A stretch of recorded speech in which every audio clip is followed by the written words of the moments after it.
selon plusieurs sources sécuritaires, le président Roch-Marc Christian Kaboré aurait été arrêté au lendemain de plusieurs mutineries dans les casernes du pays. Mais pour le moment, c'est toujours confus. Nous ne savons pas où il se trouve et qui est à la tête de cette opération.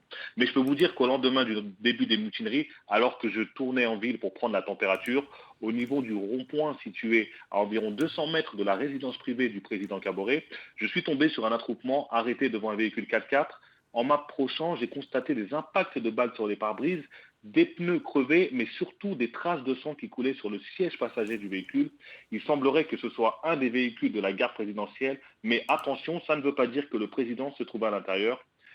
Sur l'acte routier, il y avait deux autres véhicules 4x4 avec des impacts de balles et des pneus crevés.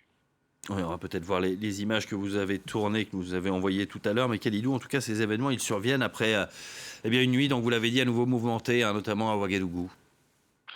Alors qu'un relatif calme était revenu hier en début de soirée à Ouagadougou, aux alentours de 23 heures, des tirs ont repris et ont été entendus autour justement de la résidence privée du président Roch-Marc Christian Kaboré, dans le quartier de la Patte d'Oie. Un hélicoptère survolait également ce quartier. Dans le même temps, des tirs d'armes lourdes étaient entendus dans le camp militaire Babachi et le camp militaire Sangoulé Laminzana. Vers 4 heures ce matin, des tirs ont également été entendus au camp Paspanga.